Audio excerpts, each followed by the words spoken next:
올해 이제 마무리를 하면서 또 우리가 해야 되는 일들은 내년에 2026년도를 어떻게 하나님 앞에서 열심히 달려갈 것인가 기획하고 준비하고 또 그 위에 기도를 덧입혀야 되겠죠. 올해 여러분 교회 표어가 하나님의 꿈에 이루어지는 교회라고 하는 표어를 가지고 우리 함께 신앙생활을 해왔습니다.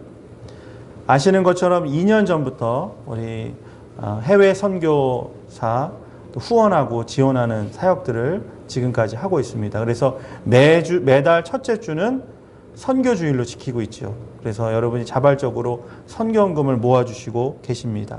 올해는 군 선교사, 군에 가 있는 우리 조세희 청년을 위해서 집중적으로 매일 또 매주 기도하는 또 후원하는 그런 사역들을 하고 더불어서 학원 선교사, 학교에 다니고 있는 우리 중학생, 고등학생, 대학생 각자의 다니고 있는 그 학교에 주님의 이름으로 파송된 학원 선교사로 파송하는 시간들도 있었습니다. 여러분 이런 모든 일 뒤에는 선교 회원님들의 기도와 또 자발적인 헌신이 있었기 때문에 가능했습니다. 여러분 하나님의 꿈이 무엇입니까? 예수님의 꿈이 무엇입니까? 마태복음 28장에 나오는 지상명령이죠. 예수님이 바라시는 우리에게 명령하시는 온 나라 민족과 열방 가운데 땅끝까지 이르러서 증인에 된 삶, 복음을 전하는 하나님의 종, 주님의 작은 제자가 되어서 살아가는 것, 그것이 바로 우리 주님의 꿈이고요. 우리 교회의 기도의 제목입니다. 1월부터는 나그네 사역이라고 하는 이름으로 선교사님들을 도웁시다 이렇게 우리가 시작을 했죠. 이제 거의 1년이 지나갑니다. 제가 숫자를 다 헤아려 보니까 총 13팀이 우리 그 선교관을 이용하셨습니다. 가까운 시간에는 우리 미얀마에서 오신 한 가정과 그 미얀마에서 온 우리 젊은 청년들 17명을 2박 3일 동안 선교관에서 먹고 자고 또 쉬면서 더불어서 우리 장로님들이 그분들 일일이 관광도 시켜드리고 또 교회에서 맛있는 점심도 대접하고 선물도 드리는 그런 섬김이 있었습니다. 국내에서는 김포, 서울, 청주, 일산, 원주 등 가까운 곳, 먼 곳에서 목사님 가정들이 오셔서 또 선교관에서 쉬시기도 하셨고요. 또 춘천에 계시는 목사님들 몇 팀도 또 당일로 오셔서 또 쉼을 갖는 뜻깊은 시간이 있었습니다. 내 교회만 생각한다면 그런 선교관을 운영할 필요가 없습니다. 왜냐하면 거기에는 당연히 대가가 지불되기 때문에 그렇습니다. 우리만 생각하는 것이 아니라 하나님의 교회, 하나님의 백성들을 우리가 품고 그분들을 섬기는 그런 마음으로 우리 구암교회가 존재하기 때문에 사역들을 감당했습니다. 여러분, 우리가 보고 있는 이 성경은요, 그리스도의 편지입니다. 저 높은 하늘에서 하나님이 우리를 너무 사랑하신다고, 우리를 너무나 아끼신다고, 나는 너희를 위해서 내 생명까지도 아끼지 않는다라고 마음의 고백을 담은 그 편지가 성경이라는 거예요. 여러분, 더불어서 바울은 뭐라고 했습니까? 그리스도인이 또 편지라 그랬어요. 저와 여러분이 주님이 천국에서 보내신 이 땅에 가장 어려운 곳, 소외된 곳, 사망의 그늘 아래 죽어가는 영혼들을 위해서 보내진 편지라고 우리를 그렇게 명명하셨습니다. 세상 사람들은 하나님을 쉽게 알 수가 없죠. 그렇죠? 자연 세계에서 또 하나님의 말씀을 읽으면서 분명히 그렇게 알아야 되는데 하나님을 알지 못하는 사람, 하나님의 관심 밖에 있는 사람, 하나님에 대해서 관심 없이 살아가는 이 땅의 많은 사람들은요, 하나님을 쉽게 알기가 그렇게 쉬운 게 아니죠. 자, 그래서 하나님의 방법은 뭐냐면 하나님을 믿는 저와 여러분을 도구로 사용하신다는 거예요.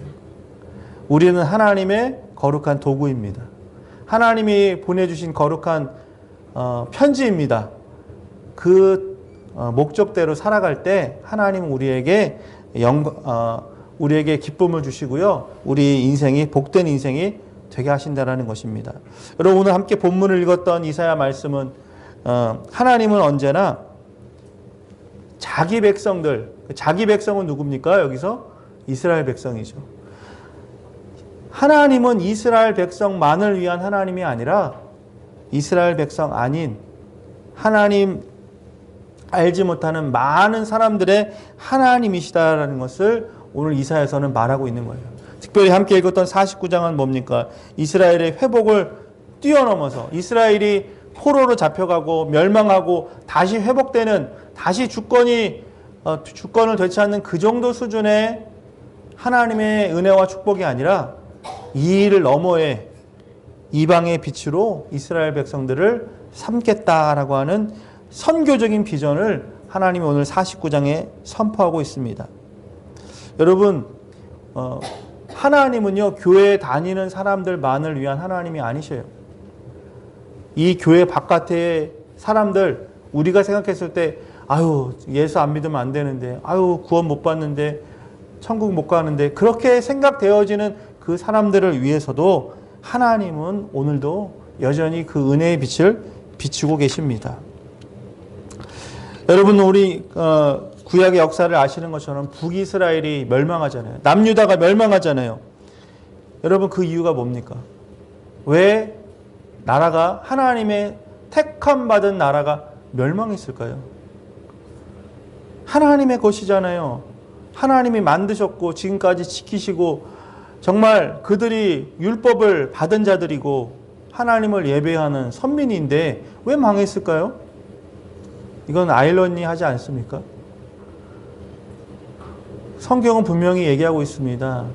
하나님을 제대로 섬기지 않고 하나님의 법을 소홀히 여기고 우상을 섬기는 그런 이유로 말미암아서 이스라엘은 징계를 받았다라는 것이죠. 하나님은요, 죄를 그냥 두고 보지 않으십니다. 오늘 이사야 43장 1절에 분명히 말씀하시는 것처럼 이 성경 66권에 계속적으로 우리에게 언약하시고 맹세하시는 것처럼 하나님은 우리를 돌아보시고 우리를 지키시고 우리와 함께 하시고 우리를 하나님 나라 천국까지 인도하시겠다고 약속하신 분이 우리 하나님이라는 거죠. 하나님의 온 인류를 향한 원대한 계획과 그리고 그 징계받아 흩어진 이스라엘 백성은요, 다른 이유가 아니라 복음 전파를 위한 도구로 하나님이 계획하셨다는 거예요. 여러분, 왜 나를 여기 보내셨습니까? 원망하지 마시고 믿음의 눈을 들어 하나님이 나를 보내신 이곳에서 복음을 전하시기를 바라겠습니다. 이사야서 49장은요, 그 표제어가 여호와의 종의 노래입니다. 장차 오실 메시아 예수 그리스도를 예표하는 거예요. 이 종이라는 것 단순히 이스라엘을 회복한다는 그런 의미를 뛰어넘어서 오늘 계속적으로 말씀드리는 것처럼 이방인들에게도 구원의 빛이 되도록 하나님께서는 세우셨다는 것이죠. 여러분, 창세기 1장 1절에 태초에 하나님이 천지를 창조하셨습니다. 바로 이어서 3절 말씀에 빛이 있으라 하심에 빛이 있었고 라고 하는 장면이 나오고 있습니다. 그러니까 빛이 있기 전에는 어둠이 있었죠. 그렇죠? 그런데 하나님이 처음 만드신 것이 바로 빛인데 이 빛이라고 하는 단어는 원어, 히브리어에는 오르라고 하는 단어가 있는데 이 오르라고 하는 단어는 몇 가지 의미가 있습니다. 첫 번째는요, 우주의 참 빛이라는 거예요. 오르는 그 만물의, 특히 모든 생명의 필수 불가결한 원동력이 바로 오르예요. 자, 여러분, 제5원소, 이 지구 우주의 탄생 원리의 5가지 원소, 필수 원소 중에 빛이 꼭 들어가는 거랑 마찬가지입니다. 두 번째는요, 이 오르라고 하는 것은 새벽의 의미를 갖고 있습니다. 캄캄한 밤에 여러분 먼 동이 터오잖아요. 그렇죠? 칠흑 같은 어둠, 아무것도 안 보여요. 불과 1, 2m도 갈 수가 없는데 동쪽에서 해가 딱 떠오르는 그 새벽 빛을 가리켜서 오르라 그러는 거예요. 하나님은요, 캄캄한 세상 가운데 그런 여명을 주셨고 새벽별을 주신 거예요. 자, 또 이어서 이 오르라고 하는 단어는요, 구약에서는 은총이라고 하는 의미를 가지고 있다는 거예요. 여러분, 하나님이 자신의 얼굴 빛을 나타낸다 그러잖아요. 얼굴 빛을 나타낸다는 것은 뭐냐면 은유적으로 하나님이 호의를 베푼다. 우리의 뜻을, 우리의 계획을 승인하신다. 우리에게 은총을 베푸신다라고 하는 뜻을 갖고 있다라고 말하고 있습니다. 그러니까 여러분, 하나님이 우리는 어둠이고 지금 문제가 하나도 해결되지 않는데 그 하나님의 얼굴의 빛을 바라보면 우리는 살 수 있다라는 거예요. 아무 곳에도 희망이 없는데, 살아날 길이 없는데, 그 처음에 오르라고 하는 그 빛을 경험한 사람은요, 살아날 수 있다라는 거예요. 여러분, 그렇지 않습니까? 은혜 받은 사람들 얼굴 우리가 보면 어떻습니까? 예를 들어서 주일날 오기 전에는 막 내적으로 싸우고 그냥 집안이 다 풍비박산이 날 것 같고 당장 지금 죽을 것 같은데 오늘 하나님이 내 안에 찾아오셔서 말씀으로 위로해 주시고 또 충만케 하시고 깨닫게 하시고 새롭게 하시면 얼굴이 어떻습니까? 옆에 분들 한번 보시기 바랍니다. 당신의 얼굴은 빛나고 있습니다. 이게 바로 오르라고 하는 거예요. 주님이 우리에게 그 오르의 빛을 비춰주신다라고 말씀하시고 또 그 빛을 받은 사람은 거울과 같이 그 빛을 그 어둠 가운데 있는 사람에게 비추라고 말씀하고 있습니다. 여러분, 마지막으로 이 오르라고 한 것은요, 빛을 본다라는 말은 태어난다라고 하는 뜻이 있어요. 갓난아기가 엄마 뱃속에 있다가 딱 나올 때 뭘 보겠습니까? 그렇죠. 그게 바로 오르라고 하는 거예요. 엄마 뱃속에서는 아마 캄캄했을 거예요. 눈도 못 떴을 거예요. 낮인데도 불구하고 눈을 제대로 뜨지도 못하겠지만 사물을 분별하지 못하는 거예요. 누가 있는지 무엇인지 아무것도 제대로 알 수 없는 그런 상태. 그러나 오늘 주님께서는 우리에게 영적으로 오르의 빛을 비춰주셔서 마치 안에 있었던 엄마 뱃속에 있었던 그 어떤 생명체가 그 엄마의 뱃속에서 이제는 나와서 사물을 분별하고 이 세상에서 새로운 생명의 첫 호흡을 하는 그 순간, 그 감격적인 순간을 바로 오늘 빛이라고 말씀하고 있습니다. 여러분, 신약에서 이 빛을 바라본 사람의 대표적인 사람이 누굽니까? 바로 바울이에요. 여러분, 바울은 사울이라고 하는 이름으로 주로 불렸잖아요. 유대인으로서, 사내들인 공회원으로서 말씀에 충만하고 열심히 있는 한 사람으로서 유대교에 완전히 사로잡힌 사람이에요. 그러니까 유대교에 사로잡힌 사람은 누구를 미워하냐면 예수 믿는 사람을 미워하는 거예요. 왜냐하면 예수 믿는 사람은 예수님 안에 구원이 있다라고 말하고 있는데 유대교인들은 그걸 믿지 않았기 때문에 그렇습니다. 그런데 그 사울에게 어느 날 정말 세상의 빛보다 더 밝은 빛이 그의 눈에 비추게 됩니다. 그러니까 어떻게 돼요? 눈이 멀게 된 거예요. 그게 바로 오르의 빛이 비친 거예요. 우리는 감히 정오의 태양도 오랫동안 쳐다보지 못하잖아요. 하나님은 바로 저 빛이거든요. 우리가 감히 쳐다볼래야 쳐다볼 수 없는 빛이 하나님이에요. 거룩하신 분이에요. 정결하신 분이고 완벽하신 분입니다. 그러나 자신의 눈으로 판단했던 사울, 하나님의 그 빛, 오르의 빛이 비출 때 자신의 눈, 자신의 인지하고 자신의 운명을 걸고 모든 것이 완벽하다라고 착각하며 살아가던 그 사울의 눈이 멀어버리고 맙니다. 그리고 나서 이 사울에 대해서 사명을 다시 한번 깨닫게 해주시는데 그 말씀이 사도행전 13장 47절의 말씀이십니다. 우리 함께 읽겠습니다. 시작. 주께서 이같이 우리에게 명령하시되 내가 너를 이방의 빛을 삼아 너를 땅끝까지 구원하게 하리라 하셨느니라 하니라. 이게 바로 눈멀어 있는, 사명을 모르고 앞뒤 없이 살아가고 있는, 그저 자신의 열심으로 달려가고 있는 사울을 향해서 오늘 다시 한번 하나님께서 깨닫게 해주시는 내용이라는 거예요.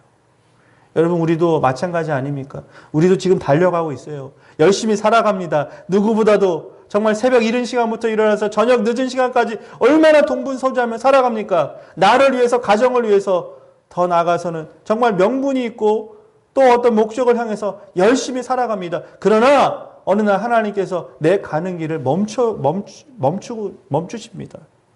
때로는 내 건강을 치십니다. 때로는 그렇게 산처럼 쌓였던 물질도 그냥 평지처럼 만들어 버리세요.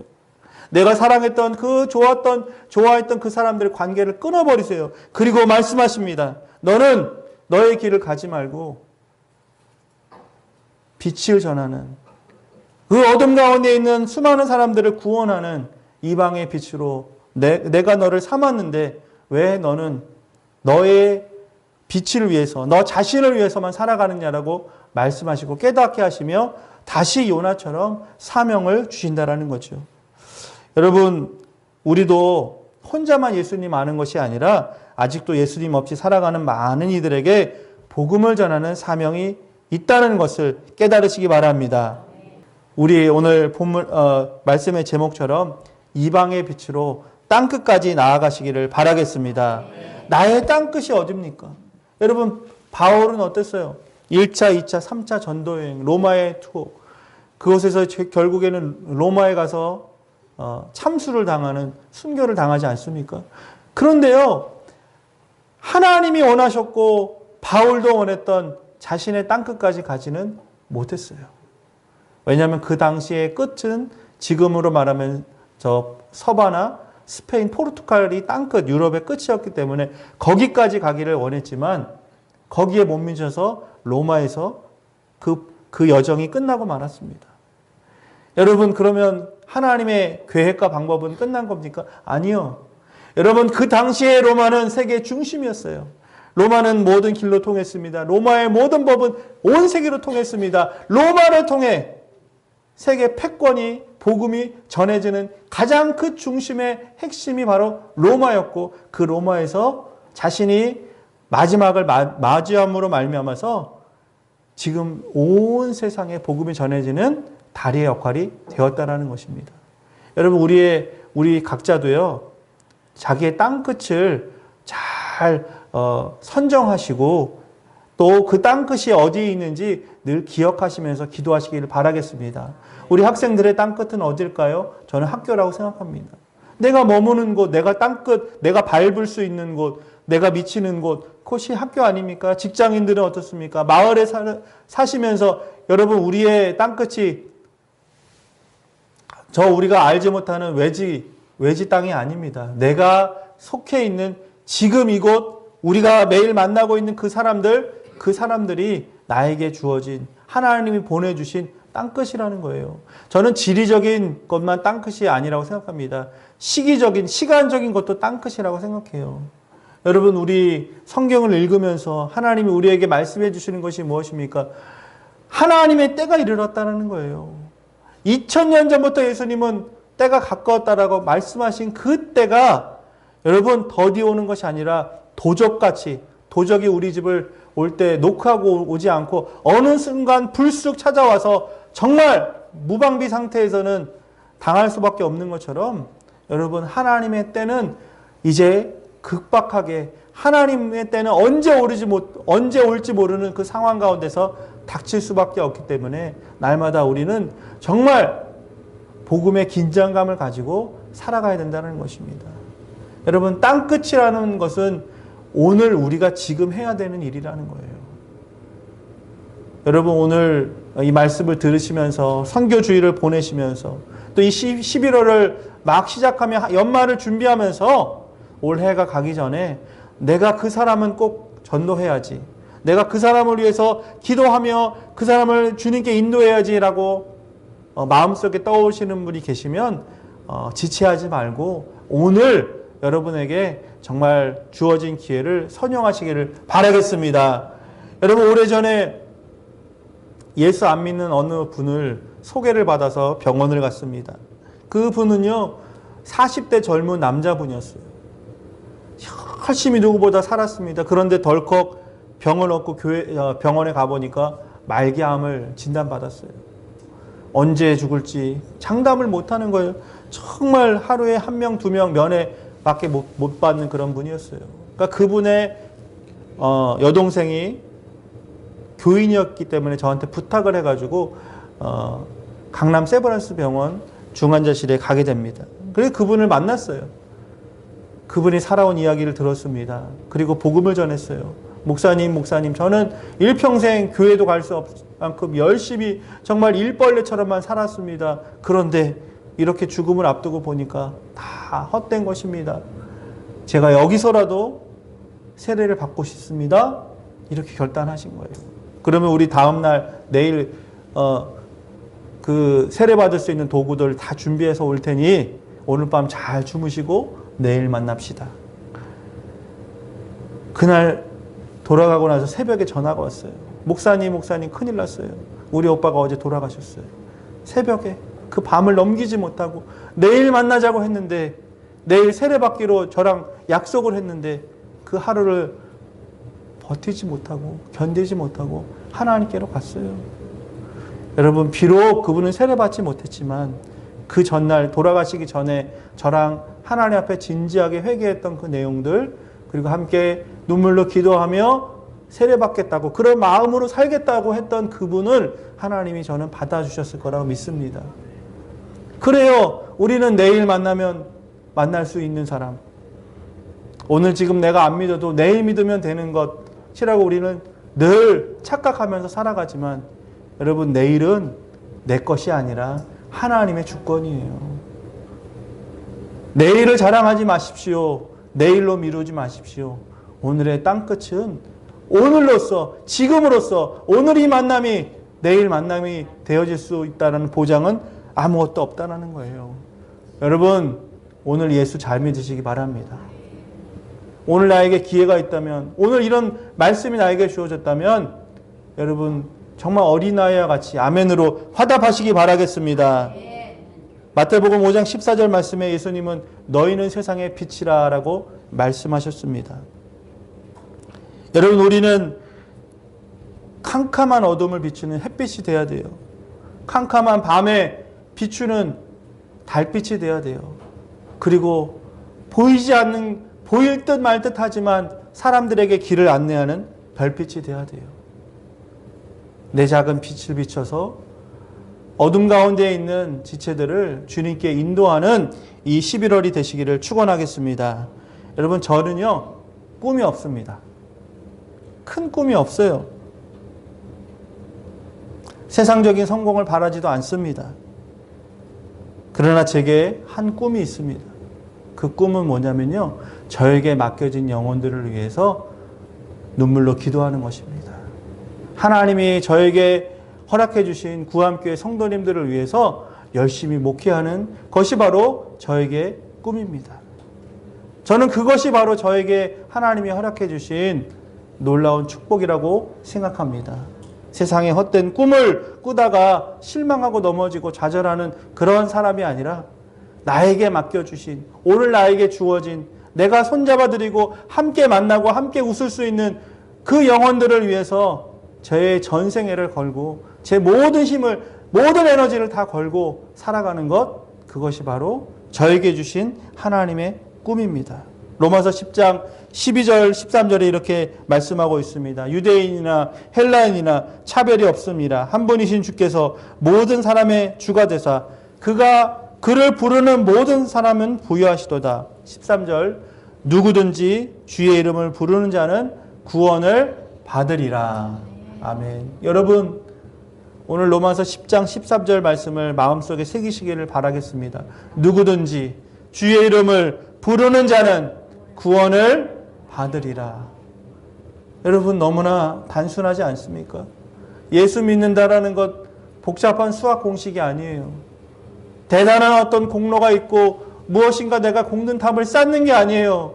누구든지 유대인이나 헬라인이나 로마인이나 이방인이나 예수 안 믿었던 사람이나 우상을 섬겼던 사람이나 그동안 내 안에 예수가 없다라고 그렇게 외치며 살아갔던 그 사울에게 찾아오셨던 오르 그 빛을 오늘 이 시간 경험하시기를 바라겠습니다. 오늘 이사야가 전했던 그 이방의 빛, 여러분 누가 비칠 수 있을까요? 세상은 캄캄한데 아직도 내 주변에는 예수님 없이 죽어가는 영혼들이 얼마나 많은데 먼 나라에서 와서 내 가족을 구원하겠습니까? 다른 동네에서 와가지고 이 사람 구원받기를 여러분 기다리시겠습니까? 아니요. 주님은 너희가 세상의 빛이라. 바로 내가 세상을 비추는 빛이다. 여러분 그 사명 붙들고 올해가 가기 전에 또 11월 16일 추수감사절인데 우리가 마음속에 품었던 그분 한 분이라도 꼭 손 붙잡고 함께 예배당 나오시고 또 예수 믿고 구원받는 일에 최선을 다하는 저와 여러분 되시기를 바라겠습니다.